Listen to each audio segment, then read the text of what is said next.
Hi everyone, it's Danny. Okay, today we'll discuss about how to save a Phalaenopsis orchid which somehow lost all its roots, and I have the perfect candidate for you right here.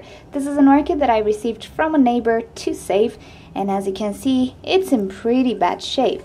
Now, a Phalaenopsis orchid can reach to the point of having no roots and being dehydrated due to various reasons. The most common reason why an orchid manages to become rootless is root rot. This means that the existing root system rotted due to inadequate watering or inadequate media. I have a video on root rot and what it means and how to avoid it, so if you want to learn more about that, check the link right here and you will learn what root rot is. Now, my orchid here seems to be a classic case of inadequate media. Phalaenopsis orchids, like most of the orchids you can find available, are epiphytes. This means they do not grow in soil. They actually grow attached to tree trunks, so they need a very ventilated media. Soil like peat moss and standard potting soil for common houseplants is really not a good idea to use with orchids. So in my case, the root rot and root loss is due to inadequate media. All the roots inside the media are dead. It's pretty easy to see. If I try to pull on them, as you can see, they're mushy, they're stringy and papery, so there's nothing left here. Also, I can notice that my orchid is pretty old. It seemed to have quite a lot of leaves that fell. This is probably due to dehydration. Since the orchid does not have any more roots, it cannot absorb water and cannot sustain itself. And you can actually see how dehydrated this orchid is if you look at the leaves. They are limpy, they should not be like this.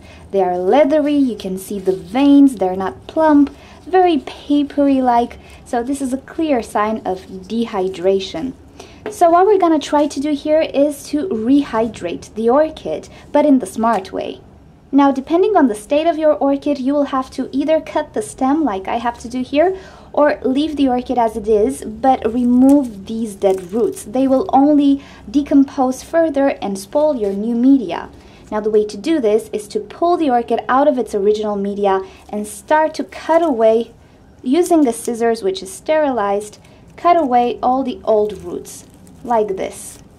Now, I don't really have to do this with my orchid. I will not hassle with it because what I have to do is cut the stem. The reason why I have to cut the stem is that the orchid will not produce any more roots in this region because it looks dry, it looks dead. The only alive portion of the plant seems to be right around here.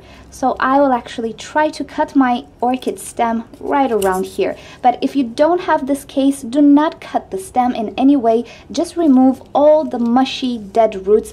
If there are any live roots that are firm to the touch and maybe green up when you water them, leave those be. But if you have a lot of dead roots or only dead roots, remove all of them. Okay, so I managed to cut the stem of my orchid. If you look right here, you will notice that the stem is not alive, so I did not cut into live tissue. I believe this is better. If you leave just a portion of dead tissue, it's pretty okay, not too much dead tissue, but I think this is better because I did not risk cutting the crown of the orchid, damaging the crown of the orchid, and also I will not risk infecting this portion with any bacteria or fungi or whatever may develop further. So I think this is a good cut. I will just remove this old flower spike as well, and that's pretty much it. So all I'm left with is this section of the orchid. Now, I'm pretty safe to throw this away because there's nothing live in here anymore, so I'll get rid of that. And actually what I'll do is try to remove a little bit of the dead tissue right here because this is useless. So if you have remains of old leaves, clean it as much as possible. Okay, so this is what I'm left with. As you can see, this orchid does not have any roots that would actually go into the media. But luckily for her, she has an aerial root. This is the reason why I always suggest never to cut aerial roots. They might not look pretty, let's say, to some people, but if anything ever happens to the roots inside the pot, the aerial roots will actually save the orchid. Since they are not compacted and suffocated in any media, they will stay alive. So you'll probably always have some aerial roots with your orchid, and these roots will actually hydrate the orchid further. Okay, what I usually do right now is spray this section of the orchid with hydrogen peroxide 3%. And this is because it does eliminate some fungus spores, some beginnings of rot and so on. It's a good idea to use it. Also, the orchid might have had some snails or slugs in the media, and hydrogen peroxide kills them. Anyway, it's a good idea to spray this portion with hydrogen peroxide.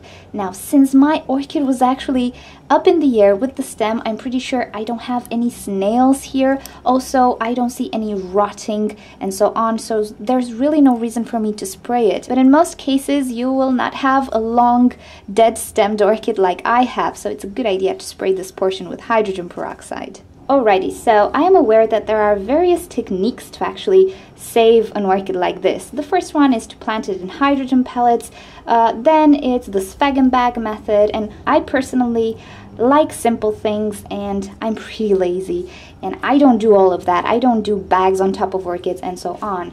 So I will actually repot this orchid straight into the media that it will stay from now on, but I'll make sure to keep it more hydrated and I'll show you how to do that. So find yourself a suitable pot for your orchid. I actually like to use clear pots just to be able to see the roots growing. I also provide ventilation holes on the side. This is not how this pot came with. I actually made these holes using a heated nail. And my preferred media is actually bark. Now I have a little bit of sphagnum moss right here, but this will not harm the orchid in any way since it's really dehydrated. I don't usually use sphagnum moss with Phalaenopsis orchids simply because this is how my environment is, but a little bit of sphagnum moss right now will be actually good for my dehydrated orchids, so I'm too lazy to pick all of these strands of sphagnum moss. I'm just gonna use them. Okay, so I filled the pot with media, and because this orchid does not have any roots, it cannot really anchor herself. So what I like to do is actually use these stakes that orchids usually come with. I always save them. So what I do is I insert them into the pot, actually place the orchid next to the stake, let's say right here, and I will actually tie the orchid to the stake using a zip tie or whatever I have around the house. Something that will not actually retain water, so no textile material, something plastic. Okay, now remember I told you that we actually need to keep this orchid hydrated. Well, the best way that I found to do this is to actually use sphagnum moss as a top layer. You don't have to have a really thick layer of sphagnum moss, but just a 1 centimeter, let's say, layer on the top can actually give more humidity both to the orchid and to the roots. It will also promote some root growth. So what I'll do right now is try to place a thin layer on top of this media. As you can see, my orchid is still pretty wobbly, but it will fix itself better once I apply the sphagnum moss. Now, because the stem of my orchid is pretty dried, most probably it will start to rot. So I'm gonna place this sphagnum moss more on the sides of the pot and less in the middle, because I want that portion of the orchid not to stay soggy. All I want is to keep this aerial root more hydrated and to promote some root growth from around here. But the base here, which is dead, will probably rot if I keep it too soggy. So I'll take that into account and I'll place my sphagnum moss only on the sides of the pot, trying to avoid the stem area. Okay, so this is my orchid. I also watered it, and as you can see, it's not that wobbly anymore. It's pretty stable. You want your orchid to be as stable as possible so that the new root tips that will grow will not get damaged when you handle it, and so on. It will not get bruised on the bark or the media you're using. Okay, so the reason why I placed sphagnum moss is so that this aerial root will get more hydrated. As you can see, I am trying to actually make it grow inside the pot. Even though it's an aerial root, it really needs moisture. This orchid needs moisture, and the only way to absorb moisture is through this root, luckily. But sometimes you will find cases where there will be no roots.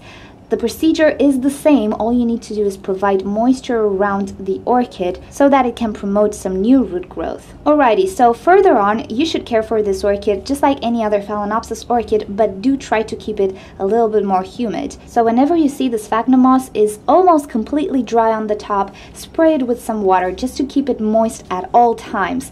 You do not need to water the entire pot. There are no roots at the bottom, so this portion of the pot will actually stay moist for longer periods of time. This is something you don't really want. So only water the entire pot when everything is completely dry at the bottom.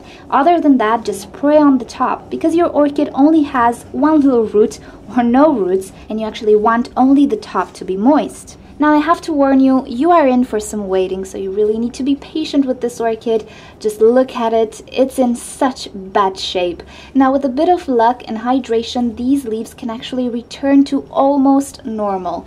This leaf, which actually grew crooked, will never be beautiful, but hopefully will get a little hydration. In case these leaves will not look pretty again, the orchid will start to produce some more leaves on the top. The new leaves that will be produced most probably will be tiny, and this is because the orchid suffered a shock, and it's pretty normal that you have tinier leaves. But with good care and as the orchid actually starts to become healthy, you will have bigger and bigger leaves. Now this process will take quite a few years, I have to tell you. Also, when you water the orchid, make sure there is no water trapped in the crown of the orchid. Because the orchid is very weak right now, it is very prone to further rotting. This is why I tried not to place any sphagnum moss in the center here, where I know there are some dead tissues, because I'm pretty sure they will rot. So I tried to keep it as ventilated as possible. All I want is humidity around the plant, but not keep it like very soggy all the time. So now you can go ahead and place this orchid in a bright location, not shaded location. I don't agree with that, simply because the shadier the conditions are, the slower the growth of the orchid, and you don't want an orchid which will grow slow. You want it to grow as fast as it possibly can. So bright location, no direct sun, because Phalaenopsis orchid really do not like direct sun, and in this state they will hate sun even more. So no direct sun at all, no matter what, but bright location and a ventilated area, intermediate temperatures, just what Phalaenopsis orchids need. And if you don't know how to care for a Phalaenopsis orchid, I'll actually add a link somewhere here that you can click to watch a how to care for a Phalaenopsis video that I made some time ago, and hopefully it will help you more. Okay, so this was my technique of saving Phalaenopsis orchids. Keep in mind though that some individuals are really weak, they might have viruses, they might actually be too far gone for you to save, so it depends. I actually believe this orchid has some chances simply because I do have this root right here, and yeah, I do have a bit more stem left, so I'm hopeful for this orchid, but I will keep you updated on it. Alrighty, thank you for watching this video. Hopefully you found this useful. If you want to watch more videos from me, don't forget to subscribe. You can also leave me suggestions and questions if somehow I forgot to mention anything, or you just have further questions. Just leave me a comment and I'll get back to you. And thank you again for joining. I'll see you next time. Bye!